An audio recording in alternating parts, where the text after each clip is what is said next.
Hello and welcome to another episode of Disastrous History. This week's episode is going to cover one of those disasters that is very much overlooked but had an outsized impact on history.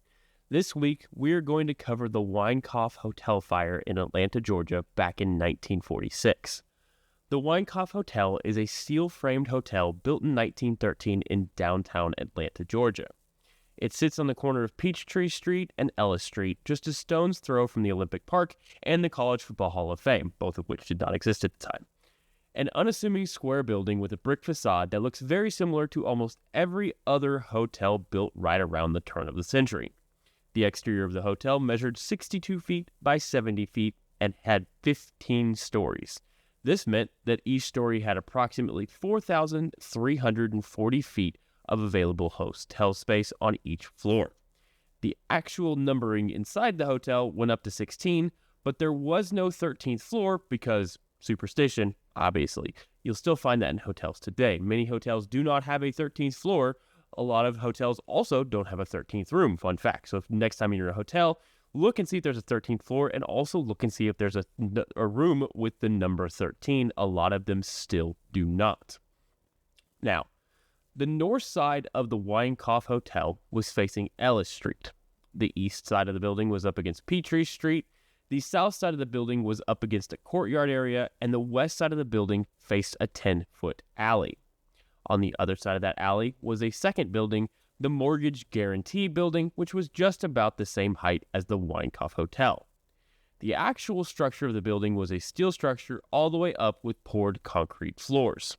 The Winecoff, as per a lot of hotels in the 1940s, was advertised as absolutely fireproof, which, if you want to get technical about, was technically true. Longtime listeners will know this means that the actual building itself was fireproof, but the items and the people inside the building were not. Still technically fireproof, though. So basically what it means is the stuff that the building was made out of would in fact survive a fire, at least most fires. However, that is not at all what they were using the absolutely fireproof for. They were trying to make it so that people believed that there wouldn't be a fire in the hotel, which, again, if you're a longtime listener, you know is absolutely not true. Now, the actual layout of the hotel was a bit odd. Each floor that held guests was set up in a capital H configuration. So there were two long hallways and then a hallway that crossed in the middle. On the east and west sides of the buildings were 6 rooms each, moving north to south. I'm going to use the third floor as an example, but just know it was the same all the way up the building. So on the east, which butted up against Peachtree Street, were rooms 302, 304, 306, 308, 310, and 312, and then so on up the building. So the fifth floor, for instance, on that side had 502, 504, 506, 508, 510, and 512, and so on and so forth. On the west side, which butted up against the alley behind the building and the Mortgage Guarantee Building, were rooms 318, 320, 322, 324, 326, and 328. And it was the same all the way up to the 6th floor. So like on the 6th floor, it would have been 618, 620, 622, 624, 626, 628. These two stretches of room made up the long legs of the H. So those two parts that make the H standing up, right? Between rooms 312 and 318 on the north end of the building, up against Ellis Street, were 2 more rooms, 314 and 316. Each individual room consisted of a bathroom and a closet. In the center of the building were the 2 elevators, the passenger and freight elevator on the west side, and the staircase. Now, in between, on the very back side of the building, so on the opposite of 314 and 316, was a single room that would have been 330, 430, 530, so on. That was the biggest room on each floor and was generally used for salesmen who wanted to bring people in to sell things and lay out their wares to show them off. That was kind of what that was generally reserved for. It was also used for a couple other things we'll get into later, like a major poker game, but that's for later. Now, on every floor, we're gonna try and explain the staircase here because it's a little bit weird. In fact, I rebuilt this staircase in Sims 4 because it was so difficult to quite understand. And I'm going to try to explain it in a way. And actually building it in Sims 4 worked really well. and was helpful. So, and it's really important to understand how the staircase works for this particular fire. So, on every floor, there are 3 entrances to the stairwells. One on each leg of the H directly behind the elevator, and one in the cross arm of the H between the elevators. So, if you're looking at a capital H, you have the 2 legs on the side going straight up, and then you have the cross across the center. Directly below, so if you're looking at it on a page, directly below the cross arms is the elevators, and then directly below that are the staircases leading down. Now, in between, in the middle of the actual cross arm of the H, between the elevators, is this staircase going up. Now, that seems a little bit weird, but there was only one way up each floor, and there were 2 ways down from each floor, if that makes sense. So, in order to go down from, say, the 6th floor to the 5th floor, you go down either stairwell on the legs of the H, then out the stairs between the elevators, and loop back around again. So, you go down the legs, you reach a landing, and then you go down and you come out between the elevator, and then you loop back around to go down to the landing, and then out between the elevators on the next floor, loop around, down, out, loop back around. That's how you went down. Going up, you would go up the stairs between the elevators, turn right or left to go up the left, then loop back around to between the elevators, go up another floor, go up the landing, all the way back around, all the way up to the top of the building, which is very confusing and not at all how I would have built a stairwell, but that's what they had. And it probably looked really cool, but that's just how it was. And it would be very confusing for anybody trying to get out, because when you're in a fire, it's going to be confusing to have to continue to loop back around and figure out where the actual stairwell is and not what's a random door and something like that. So, anyway, elsewhere on each floor, in the middle of the floor, so you have your stairs, you go from elevators, then you have your stairwell down, and then directly behind that, on one side of the building was a linen closet on the east side. That's it. That's the whole outline of the entire building all the way up to the top floor. On the second floor was a mezzanine that had some places to hang out, and then on the ground floor was the lobby with a couple places to hang out like that. However, all of the floors with rooms were the same, from the 3rd floor all the way up to the 16th floor, the exact same layout, the exact same way. The linen closet, all the exact same rooms, all the exact same hallway, all the exact same stairwell. The thing that you need to note about the stairwells that is arguably just as important as to how they were set up was that none of the stairways had any doors or fire protection whatsoever. They were just wide open. Basically, now you expect to have to go through a door to enter an elevator or a stairwell. This, you just walked down the stairs or you walked up the stairs. They were completely open. There was nothing blocking them. The elevators and the stairway were the only way up and down the building. The stairway inside the building and the elevators, only way up and down the building. That means there was no fire escape anywhere on this building. Now, I know what you're thinking, my longtime listeners. Surely there was a fire escape, or there had to be a second stairwell that was actually continuous all the way down the building, or at least a way to prevent spread from floor to floor. This was 1946, for goodness sake. Not some far-flung disaster back in the late 1800s, and we had learned this lesson multiple times already. Well, you'd be wrong. We never learned lessons. There was no fire escape in the building. In fact, because of when the building was built in 1913, the building didn't have to have protected stairwells. So that whole part about not having a door, it's because it didn't need it. It wasn't because they just didn't want to do it or they didn't want to pay for it or anything like that. Straight up did not need it due to the fire code that was in effect when it was built. Now, the building code that was in effect when the building was built was the 1911 Atlanta Building Code that applied. It read, "In any building hereafter erected to be used as an office building, store, factory, hotel, lodging house, or school covering a lot area exceeding 5,000 feet and not exceeding 6,500 feet, there shall be provided at least 2 continuous lines of stairs remote from each other." So, obviously, the risk of not having multiple means of egress was well known by 1913. They had it written into the code. Like, that was a very well-known thing. The problem was, as I talked about very briefly earlier, the Winecoff was only 4,340 square feet on each floor. It wasn't how much square footage the entire building was. It was how much the actual footprint of the building took up.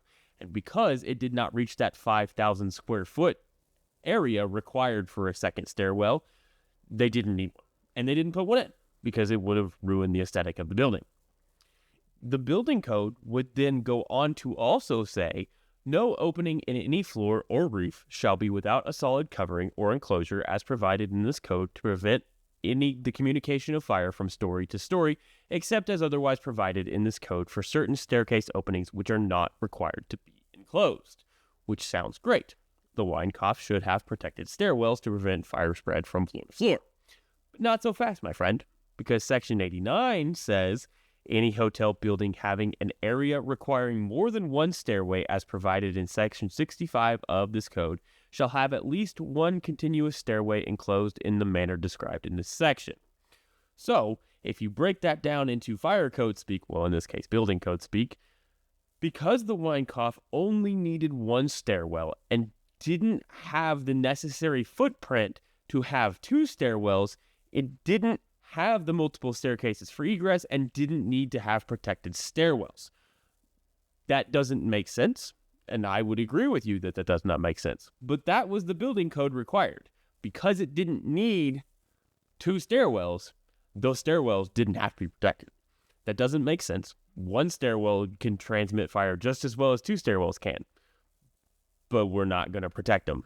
And I'm guessing there's a lot of lobbying that went on to prevent that particular thing from happening, but that's where we were at.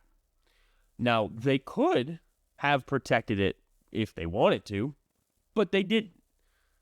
The Winecoff Hotel had the one very weird stairway and no fire escape. Not required to have a fire escape. And again, stairwell was not protected in any way, meaning no door, no non-flammable material, nothing. Just a slightly angled chimney. The actual hallways themselves, so on each floor, the actual hallways themselves were decorated as well. It's just that decoration was painted burlap up to about a third of the wall, about wainscoting height. The rest of the walls in the hallway were painted with oil-based paint thinned with paint thinner. Then, of course, each room had its own door. That door was approximately 1.5 inches thick, which is arguably not that thick.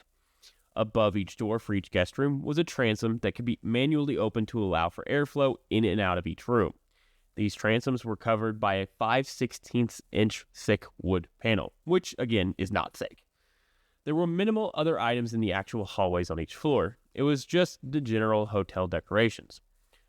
Aside from one very key thing, at least a couple gallons of mineral spirits stored on the floor in the hallways due to some painting being performed on the burlap and the walls in the hallway. Remember that for later. Inside each hotel room was the standard fare: a bed, a side chair, a table, and a closet. Now that's more or less the basic layout of this particular building. Now, one of the things that you need to understand before we get into the actual story of this fire is that this fire is not happening in a vacuum. This is not a once in a blue moon kind of hotel fire. Hotel fires were incredibly common in the 1940s, the 1930s, the 1940s. They were happening regularly. There were 3 extremely deadly hotel fires in 1946 by itself.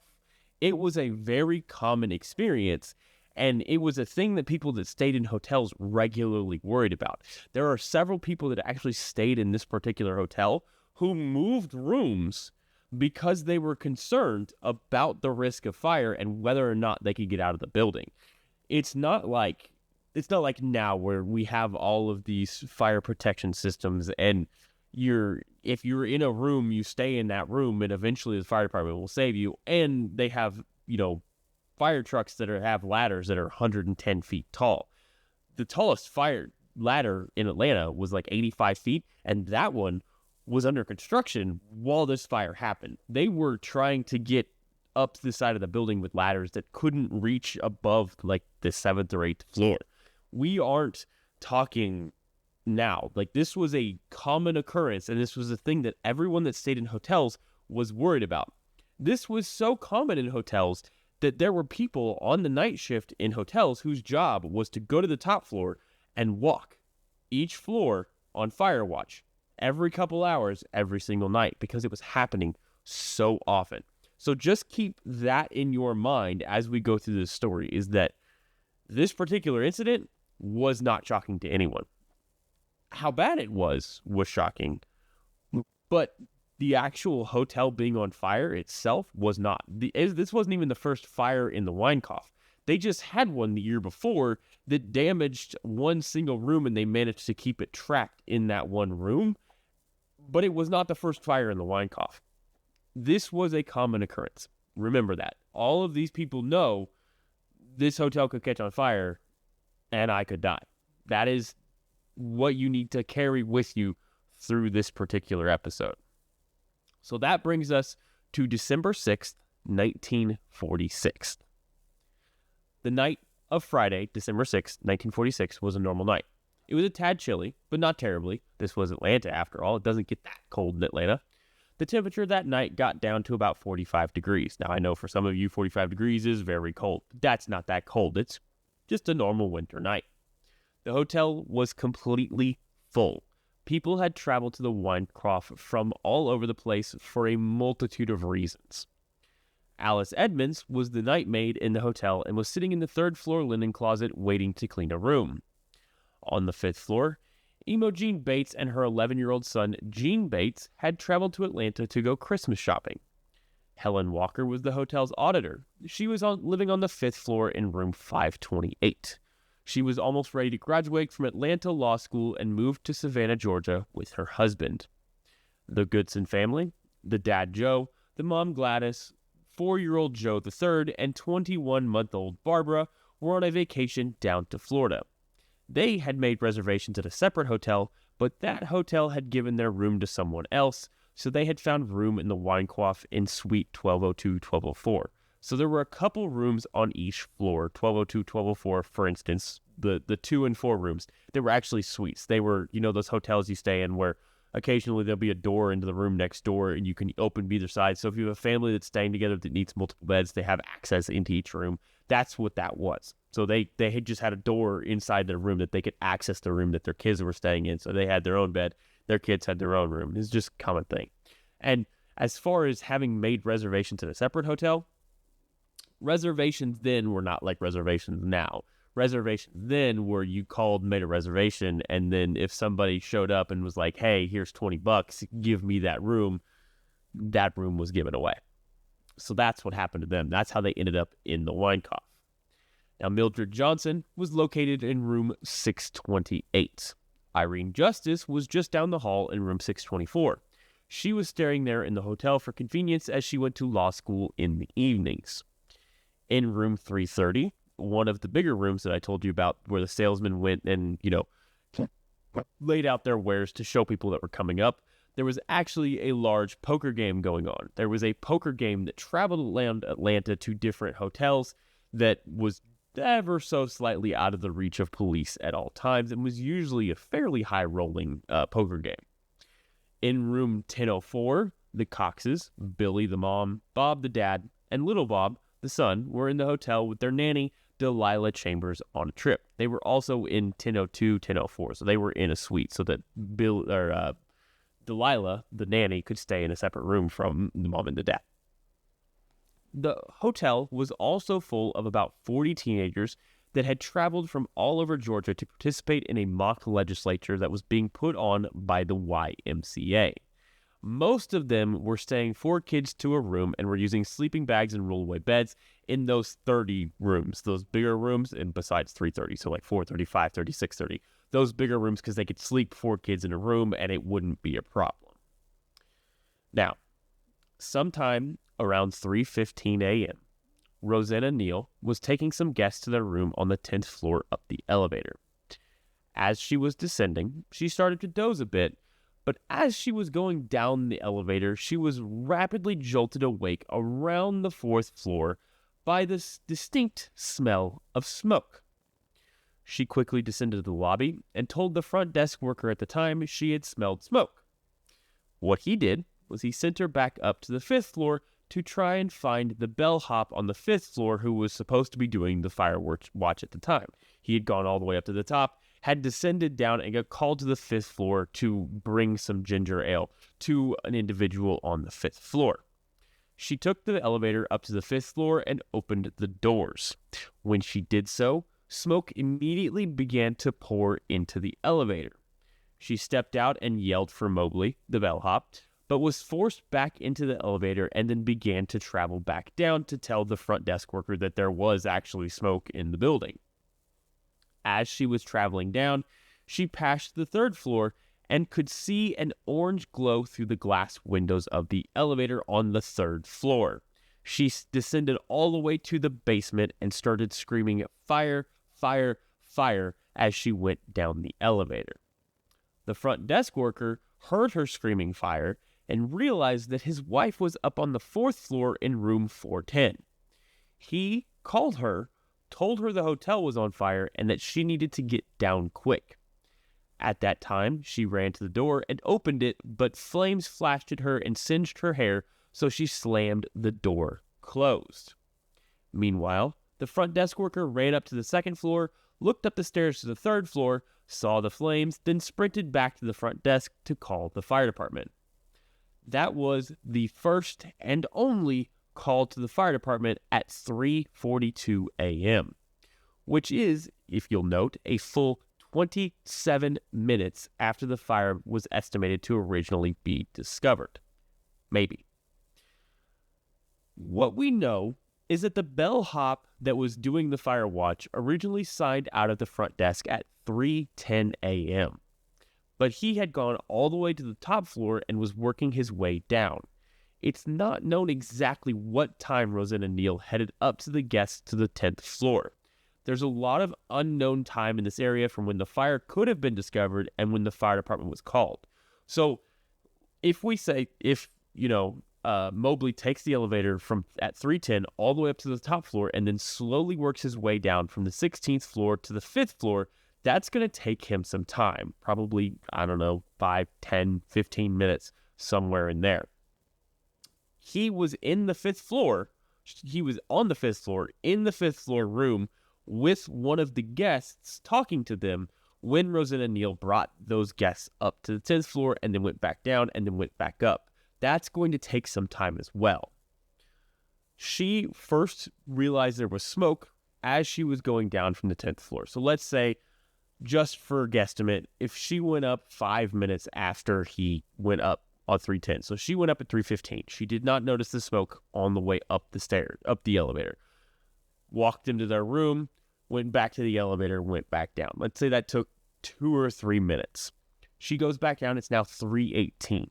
If the fire was likely already going at that time, she goes down. She thinks she smells smoke, goes to the front desk worker, goes back to the elevator, goes back up. Let's say that takes 2 or 3, 4, maybe 4 minutes. So we've now discovered the fire originally at about 3:18. Let's say it takes 4 minutes. We're now at 3:22. That is a lot of time for a fire to spread. But we still haven't called the fire department. She now goes back up to the 5th floor, opens the door. All there is smoke. She sees no flames. She sees no glow. All she sees is smoke. That's going to take, another minute or so. She goes back to the elevator. We're at 3:23. Goes back to the elevator, goes down, starts screaming fire, fire, fire as she sees the orange glow through the doors on the 3rd floor.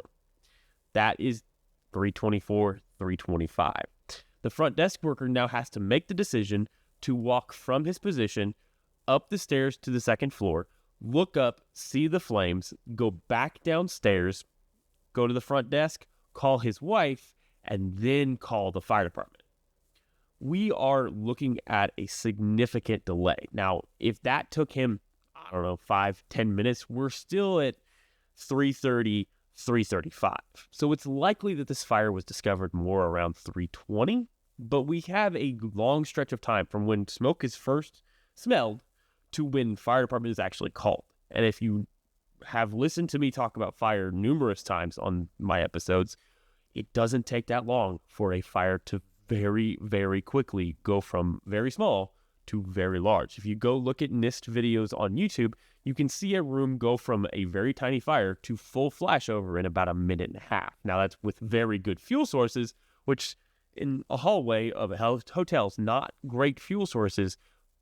But if there is a fuel source that it can get going, it's going to go pretty quick. And once it gets going pretty quick, it's going to make it into those rooms through the transoms. But we're not there yet. We'll get to there. So, now the problem with this is there were no witnesses to the fire actually starting. Rosanna had only seen flames on the 3rd floor with smoke on the 5th floor. The next place flames were observed were on the 4th floor when the door of room 410 was opened, which was relatively near the stairs, so it makes sense, but we don't really have a good witness to the actual start of the fire, just the orange glow you could see through the glass of the elevators. Now, Alice Edmonds, who we talked about earlier, was in the linen closet on the 3rd floor on the west side of the building. She smelled smoke, opened the door, looked across the stairway to the other side of the building, and saw a huge plume of black smoke. Instead of running away, she put herself back in the closet and screamed repeatedly. Quickly-ish, realizing this was a terrible decision to make in an actively burning hotel, she opened the door again and tried to go down the stairs. But by this point, the smoke was so thick she couldn't get down the stairs. She ran back up the stairs to the 3rd floor before pounding on the door of room 304 and falling in the door with her face, arms, hands, and legs burned and in excruciating pain, while also surprising the 2 men that were standing in room 304 and smoke pouring in behind them, which they then proceeded to slam the door shut and head towards the window. This put our first reliable report with the vast majority of the smoke on the west side of the building. In this area had been a mattress and a chair that had been moved out of one of the rooms to make an office. There may have also been some buckets of mineral spirits along this hallway as well. There had been reports of workmen in the hallway on December 6th painting and using mineral spirits to thin the paint. There is almost no doubt as to the fact this fire started on the west side of the 3rd floor. That is the first place fire was seen coming down the elevator. That was the first place Alice Edmonds saw smoke. That is our area of origin, is that west hallway on the 3rd floor. The fire quickly spread down the 3rd floor hallway and up the stairwell to the 4th floor. It then began to rapidly spread around the 4th floor and up towards the 5th. Things inside the hotel were rapidly becoming increasingly untenable for anyone inside the building. In room 330, the men playing their poker game realized there was a fire outside when they began to hear screaming. That's the other thing that we really need to point out, is that there was no general alarm system inside the Winecoff Hotel. There's no smoke detector, there's no centralized alarm system.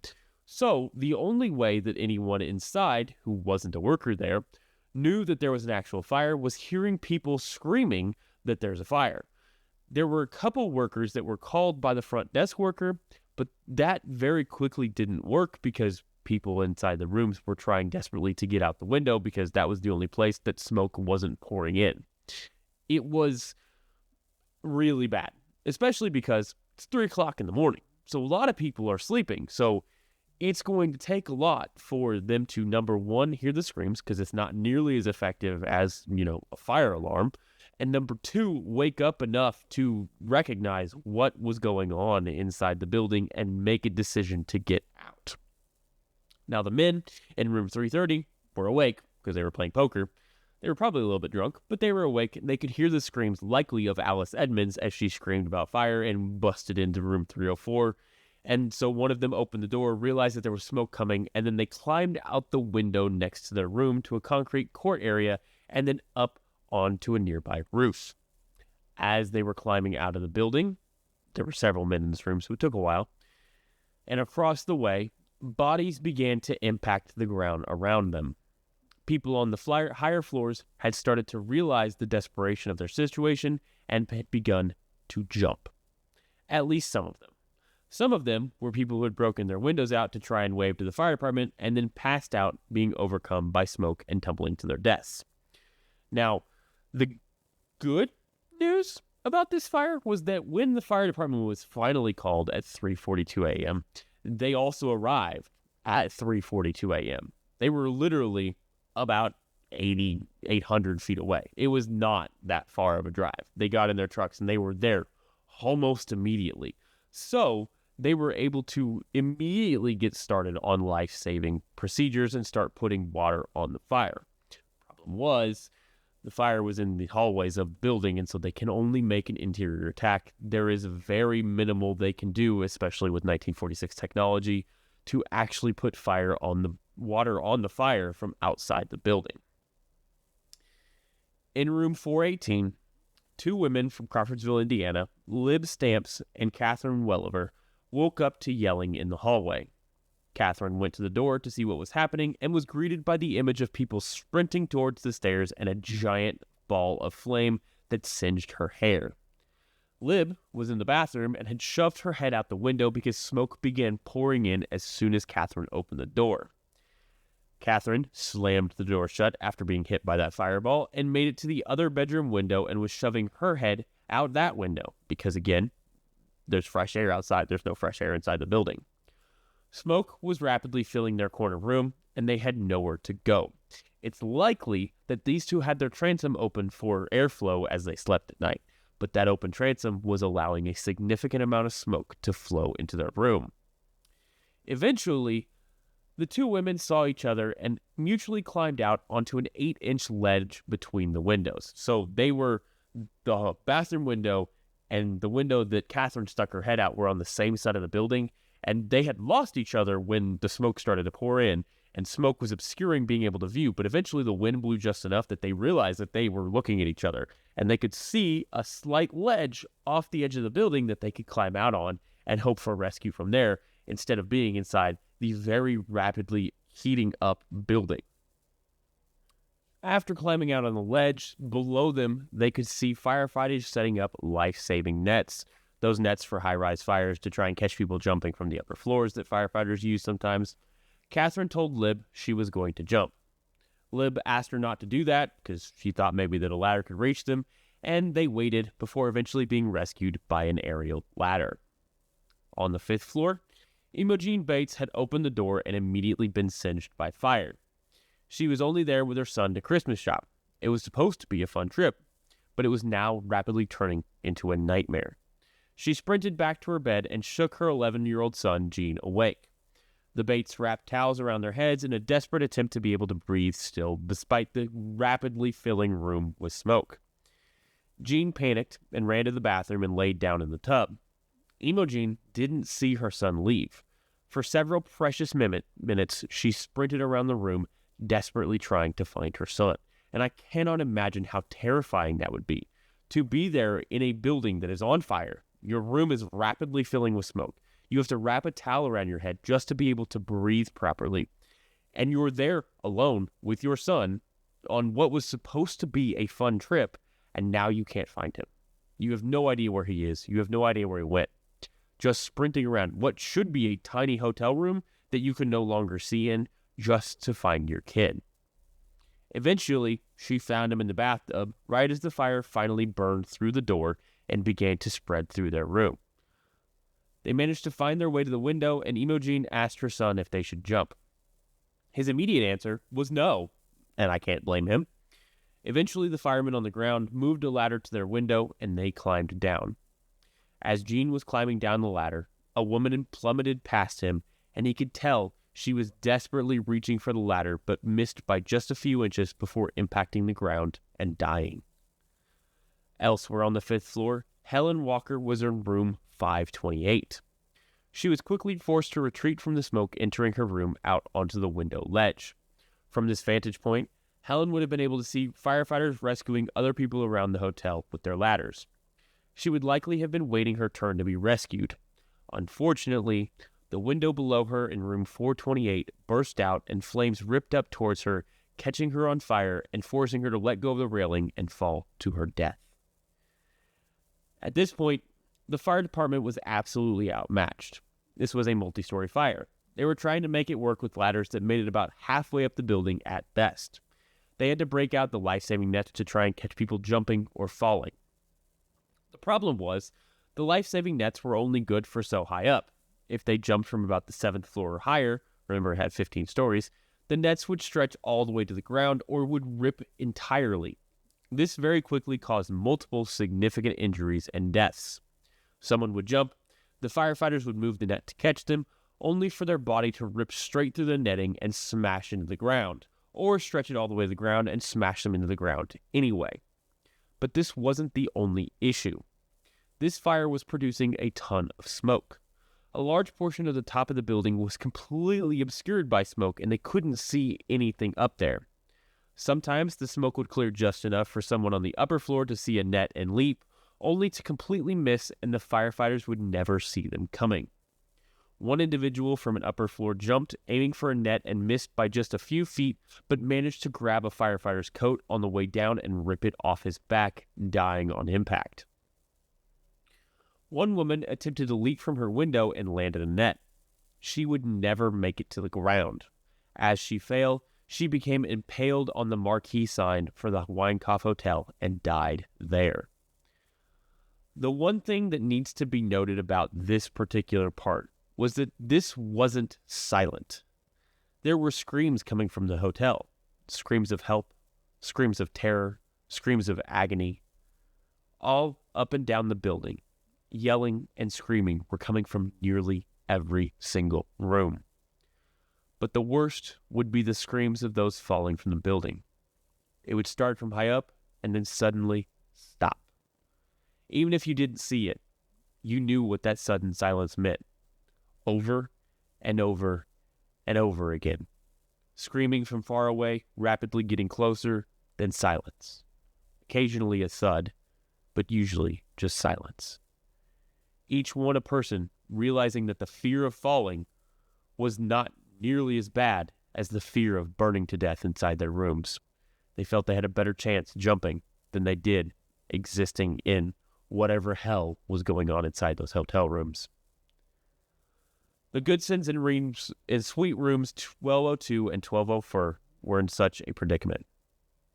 Gladys held her 4-year-old son, Joe III, and almost 2-year-old Barbara out the window to keep them out of the smoke. Below, firefighters were yelling at her to not throw them until they could hopefully get a net in place. Unfortunately, before firefighters could get the net to where it needed to be, the fire burst into the Goodsons' room. Gladys dropped both children. The net was not there. Both Joe III and Barbara struck the ground.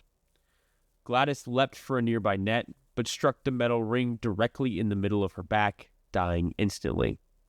Barbara, 2-year-old Barbara, died on impact.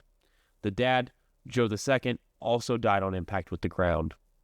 Only Joe III, 4-year-old Joe III, would survive the fall. But sadly, he would die before the night was over.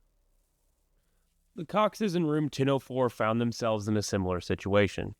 It was Bob Cox the dad, Little Bob the son, Billy Cox the mom, and Delilah Chambers, their nanny. Very quickly, smoke was pouring into their room and they were forced to the window. But Bob had an idea. He was going to make a rope to go down the side of the building with the blankets and sheets inside their rooms and lower them down one by one. At first, he was hesitant to use the rope, unsure it would hold their weight, and he thought the firefighters would rescue them. But it was rapidly becoming untenable in the room, and it was clear from the happenings on the ground below that the firefighters were struggling to get a handle on the situation. So they decided to use the sheet rope. Bob told Delilah, the nanny, to go first. He felt responsible that she was in the situation in the first place. He held onto her robe and helped her out the window. She slowly lowered herself down the rope before finally feeling the safety of a ladder beneath her feet. Next, it was Billy's turn. The problem was, Billy was still recovering from a miscarriage just a few weeks prior to this and had not recovered from the traumatic experience on her body. She was unable to hold her body weight and slipped off the rope. As she was falling, she tried to reach out and grab the ladder as she fell past Delilah, but only managed to hit Delilah's arm before hitting the ground. She died on impact. Her husband, meanwhile, was still up in the room with little Bob. Unfortunately, he saw his wife fall off the rope. Seeing his wife fall, Bob grabbed onto little Bob and decided it was time to go. He held onto little Bob tight and leapt from the window. Bob aimed for a net and at the last second shoved his son towards the center of the net. Little Bob managed to land in the center of the net and survived thanks to his father. Unfortunately, Bob Cox's head would strike the metal ring of the life-saving net and he would die on impact.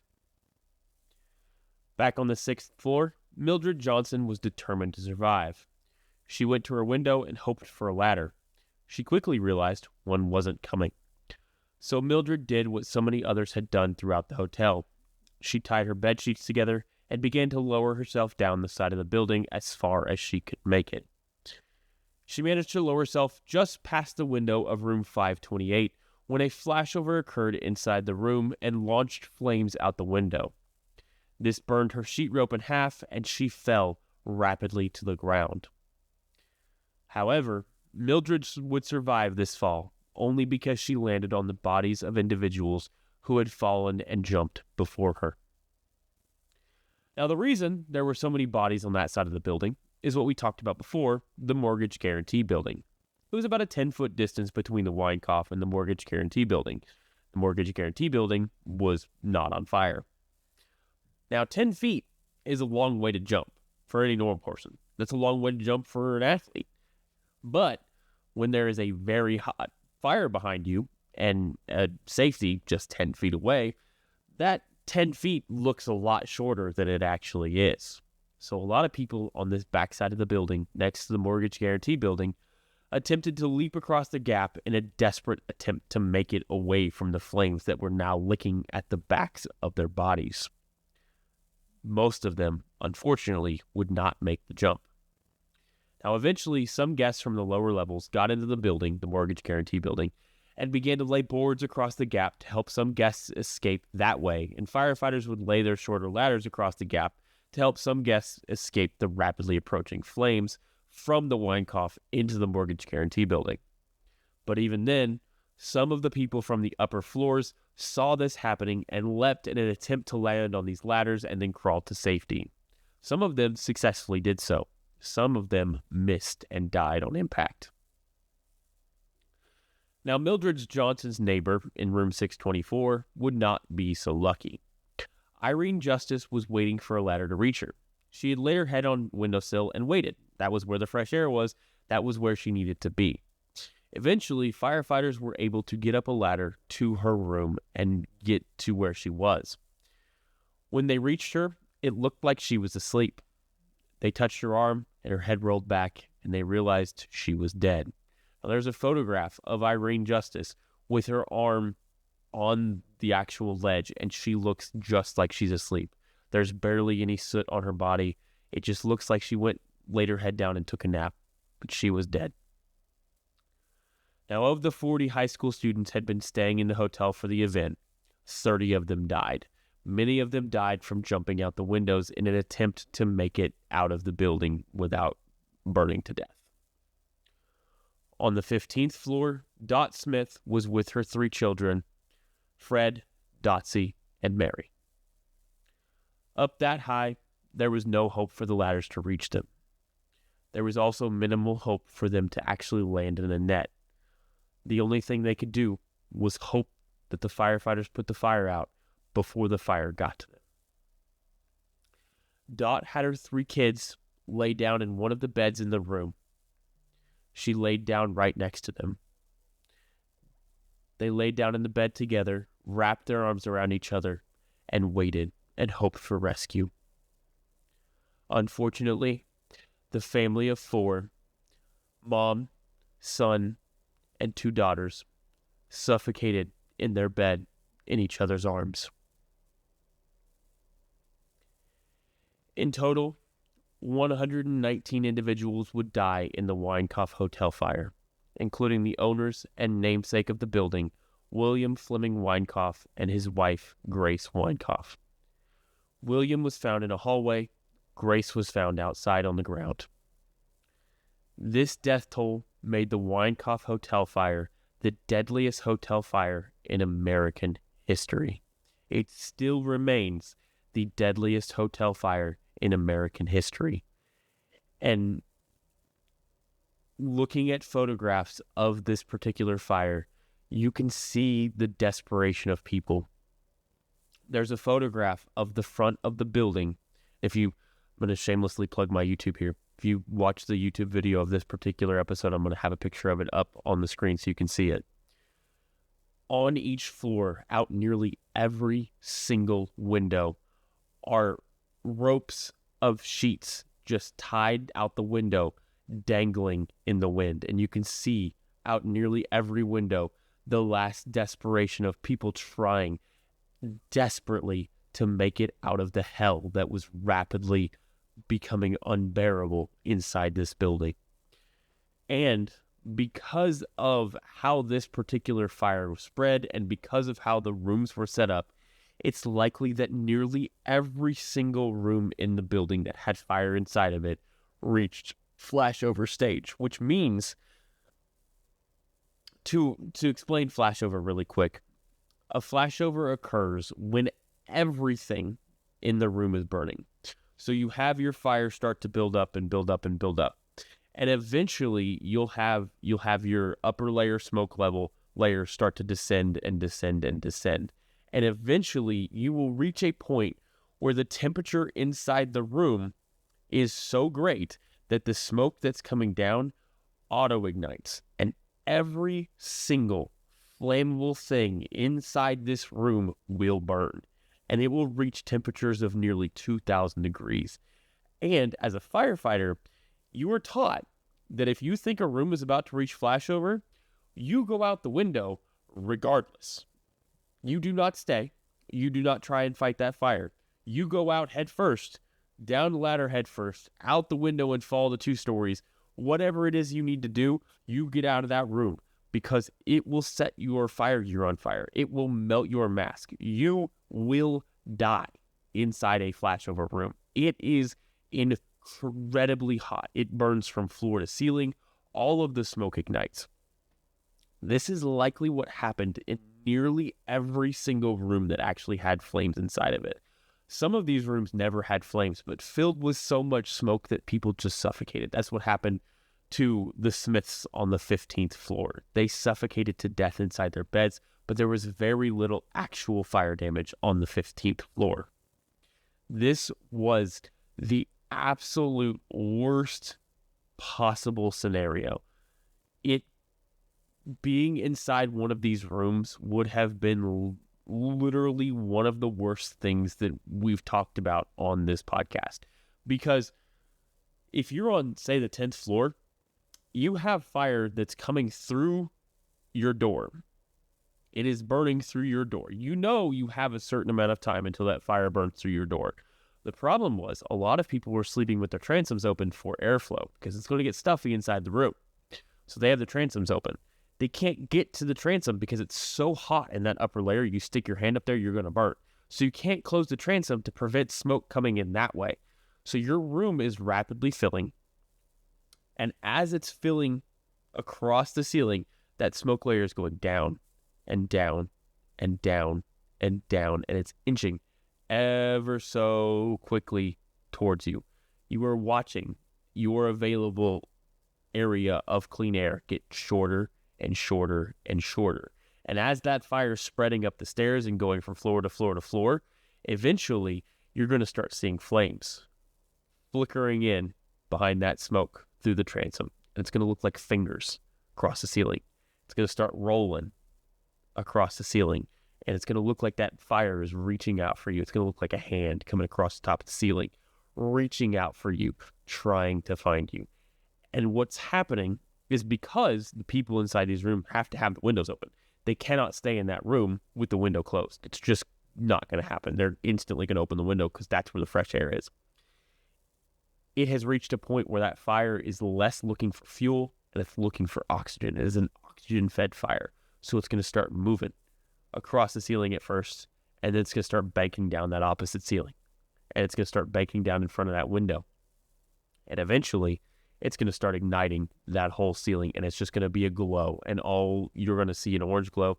And at that point, it's going to be so unbearably hot. You're likely dead at that point, but if you manage to get low enough, it is going to be so unbearably hot that the only option you can think of is to jump out that window, because you can literally feel your skin start to burn, start to singe, and you're going to be in so much incredible pain. It is going to be pure torture to be inside that room, already on top of the panic of you're going to struggle to breathe because there's going to be so much smoke.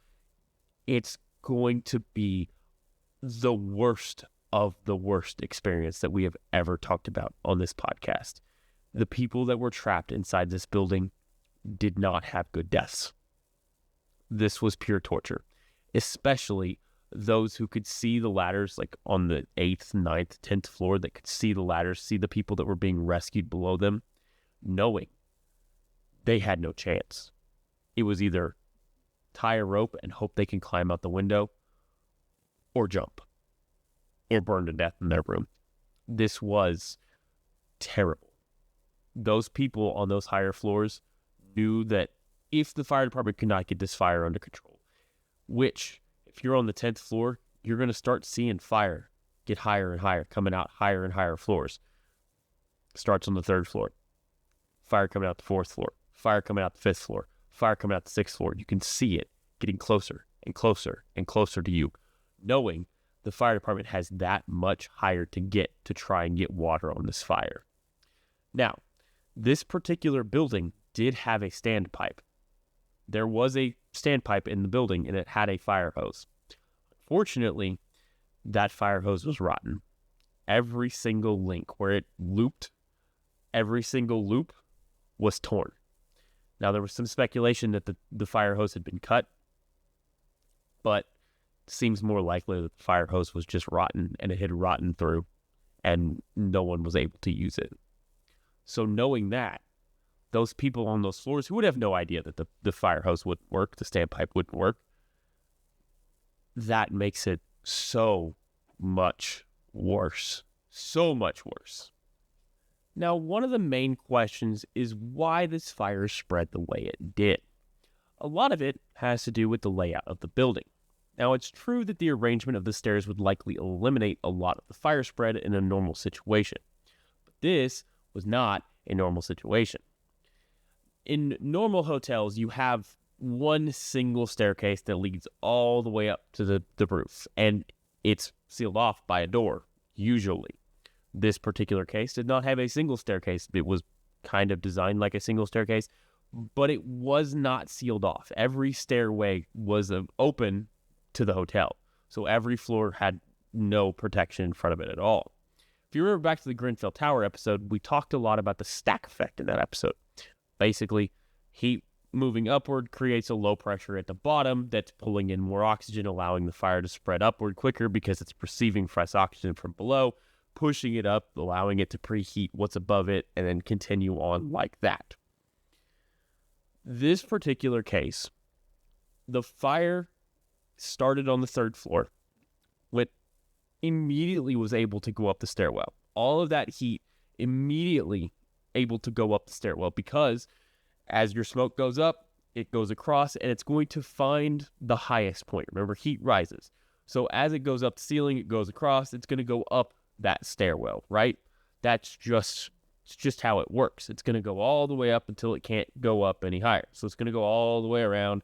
As that fire is going, that oxygen is going to be pulled in, fueling that fire to go up even higher. The problem here is that there's that weird staircase situation.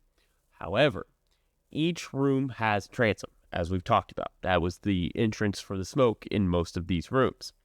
Those transoms being opened, followed by the windows being opened by people who are trying to get away from the smoke, is going to allow oxygen to be pulled in through that transom, further pushing the smoke fire higher up into the building, further pushing the fire higher up in the building, making it easier for that stack effect to spread this fire significantly faster. Now, the origin of this fire we've discussed at length. It was likely somewhere on the west side of the 3rd floor. Initial investigations said it was on the far south end of the hallway, next to or in a mattress that had been removed from one of the rooms. Other investigations claimed it started near the stairs between the elevators. I feel most comfortable putting it somewhere on that west side, somewhere in that hallway. It's definitely on the third floor, somewhere in that west third floor hallway. Especially with the initial view of the smoke from the night maid, we have a relatively narrow area of origin. The cause of this fire is much more difficult. The initial investigation ruled it carelessly discarded smoking material, which is very possible. It was 1946 after all, at about 3 o'clock in the morning, and likely at least confirmed several people in the hotel had been drinking. So drinking and smoking leads to carelessly discarded cigarettes. It's a very common thing. So this one is a potential cause. The other potential cause for this fire that was heavily investigated was arson. There were several leads followed related to this particular cause that were chased down by various law enforcement and investigative reporters. One was related to an alleged fight in room 512. Some men had been there drinking and it turned into an argument. This turned into a fight, which woke up a baby in the next room, and the front desk was called to tell them to knock it off because no one likes when their baby's woken up, especially at like 2 o'clock in the morning. That's very annoying.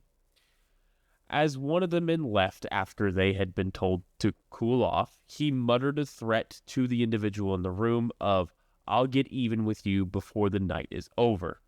This was looked into extensively, but was never proven to be anything major. Now, just to point out, it would be very weird for someone to have a fight on the 5th floor, claim to be getting back at the person that they had the fight with, and then set the fire on a completely different floor. Usually, when you have an arson like that, something that is a personal vendetta, you set the fire somewhere near where you know for a fact they will not make it out. Setting the fire 2 floors down on a completely different side of the floor doesn't really make sense for, someone that has a personal vendetta arson. That doesn't track. Also, people mutter things like that all the time. It doesn't automatically mean they're going to set a building on fire that's going to kill 119 people. There was also a lot of speculation about the fire being set in connection with the 3rd floor poker game. Numerous unsavory individuals were investigated in connection with this poker game, including at least one who had a connection to a previous arson, but none of them really panned out. That seems to also be a bit of a stretch. If you lose money in a poker game, your general plan is not going to be set a fire on the opposite side of the floor from where the poker game is actually happening, because the door to room 330 is on the east side of the building. This fire started on the west side of the building, completely on the opposite side.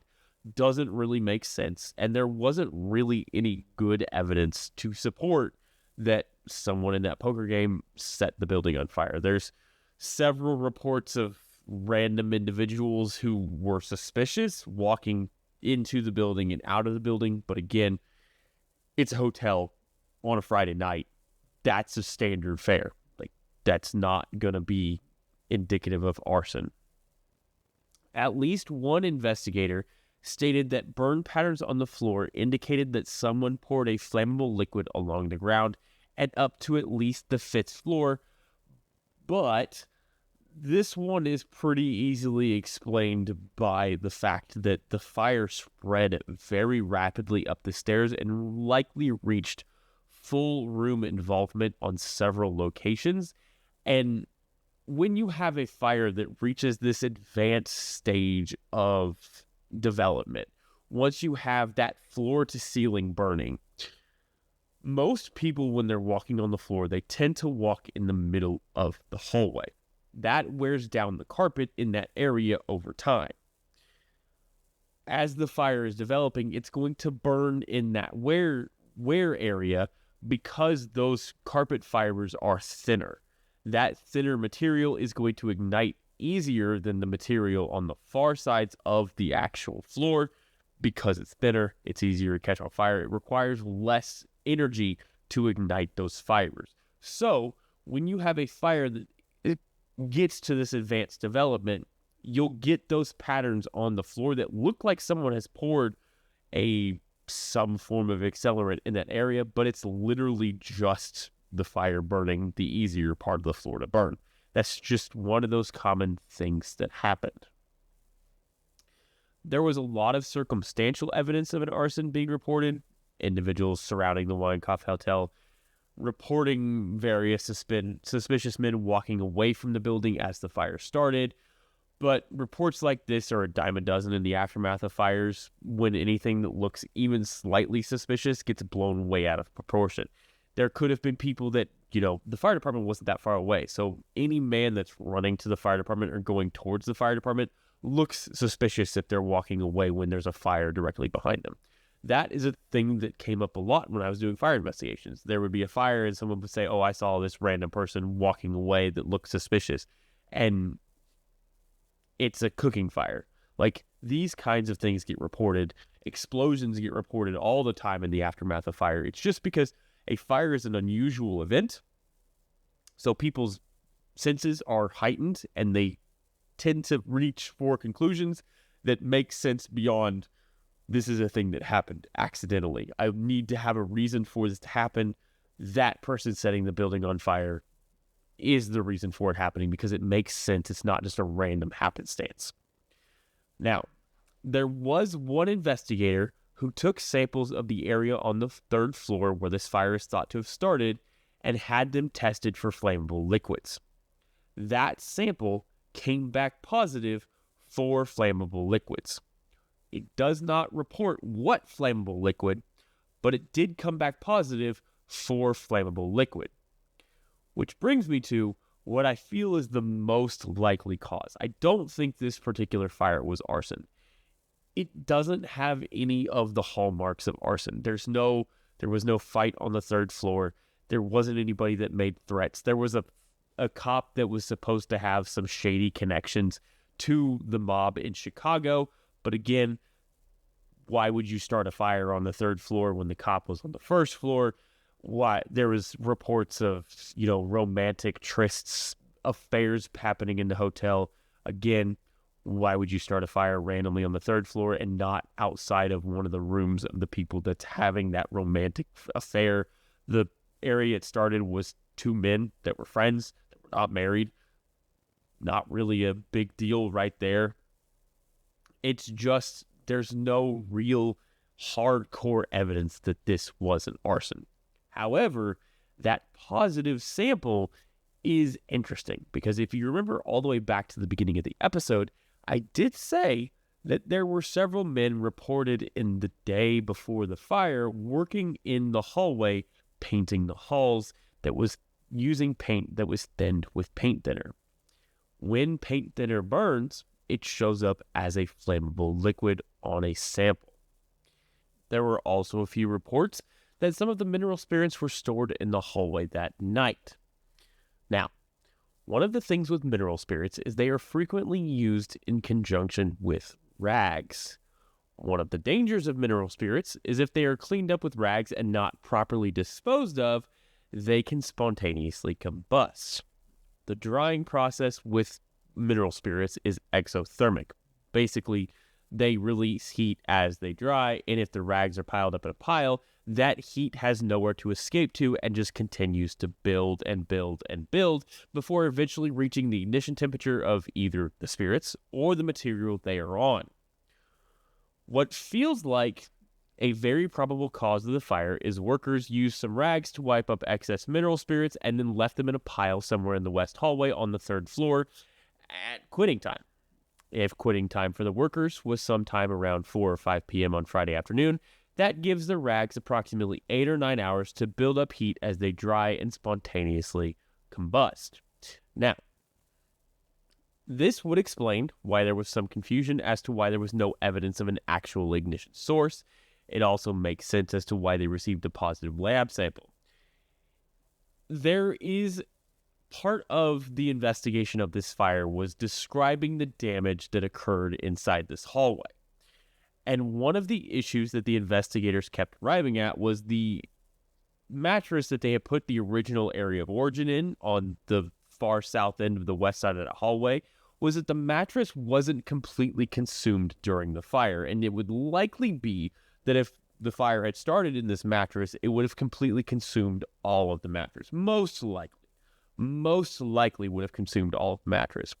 But one of the things that kept tripping up investigators and why they couldn't come to a solid conclusion was there was one spot in the hallway that was incredibly burned all the way down to the floor and had spalled the concrete underneath the floor, and it also burned away the baseboard and up the wall. They couldn't explain why this particular area on the one end of the hallway was so much more burned than the rest of the third floor hallway and really anywhere else in the building. But I can tell you why that particular area seemed to be more burned than the rest of the building, because there was a pile of rags soaked in mineral spirits sitting in that little area. It's going to sit there and smolder for a long time, and it's also going to burn significantly hotter because that is the first place that the fire started. It's also going to be a significant fuel source because if they also stored the mineral spirits right next to the rags, eventually whatever the mineral spirits are stored in is going to fail and provide significantly more fuel to the actual fire to get it going significantly hotter. This explains everything. Now, I will note to you all, in doing my research for this episode, I did see several reports of there was workers in the area painting before the fire, and a couple reports of saying that there were mineral spirits stored in the hallway. But I have not seen anywhere else that said, hey, this could be a spontaneous combustion fire. Nowhere has this been said. So this is purely speculation by me. It fits all of the questions that this fire leaves. Why are the fire on the third floor that's not connected to anything? Why is this one area significantly more burned than the rest of it? Why is there a positive liquid sample in this one area of the third floor? It makes sense. This particular cause makes sense. Now, again, this cause was not chased down in the 40s. It has not been chased down since then. As best I can tell, I am the first person that has had this consideration for a potential cause. And it's reckless speculation, but it feels like it fits. It fits all of the potential issues that come up. It fits the lack of an ignition source. It fits the lack of witnesses. It fits everything. It also fits with no one seeing the fire when it starts because everyone was asleep. No one came down the stairs. The front desk worker would have seen them because they would have had to come out the lobby. He immediately runs up the stairs after the fire is seen. No one is seen going out of the building. So if someone had set it on fire, they should have been seen by the front desk worker after the girl going up to the 10th floor had smelled the smoke and seen the fire. She doesn't see anyone. He doesn't see anyone. It also explains why it became so advanced so quickly. It was able to sit there and smolder for a long time before eventually being able to ignite and spread rapidly. It was sitting next to a fuel source that's a very, very good fuel source. And if it's sitting next to a bottle of mineral spirits or a can of mineral spirits, eventually that's going to fail. Those mineral spirits are going to run along the floor and spread that fire even further. It makes sense. And I really, really think in my brain that this fire was a spontaneous combustion by a pile of rags left by some workers that Friday after they finished painting inside the Winecoff Hotel. I truly do believe it. Now, again, officially, this fire has to be ruled undetermined because there's no really good pictures, and also we can't go back and, ask workers because everybody that would have been alive and working in the Winecoff Hotel in 1946 is, dead now. But again, my gut screams spontaneous combustion. Now, in the aftermath of the Winecoff fire, the city of Atlanta implemented a whole host of new fire safety changes, including requiring buildings of certain heights to have fire escapes and enclosed stairwells. But the big change was the use of the word fireproof. Obviously, many people took issue with the Winecoff stationery, saying that it was absolutely fireproof on every single thing they had, because clearly it was not.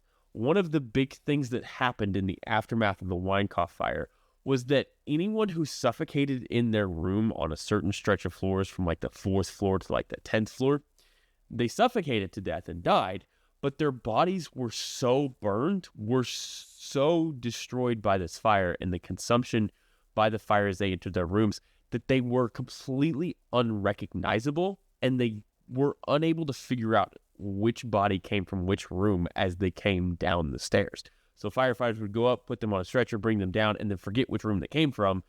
And so bodies got confused. They were only recognized by sometimes jewelry, sometimes the little bits of clothes that were left.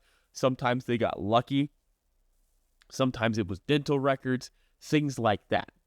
That really painted a picture for the citizens of Atlanta and the people in the United States of, clearly the building itself was fireproof because it's obviously still standing, but it is absolutely misleading to say that the building is absolutely fireproof, because the stuff in the building burned and the people in the building burned. And that is not a good thing.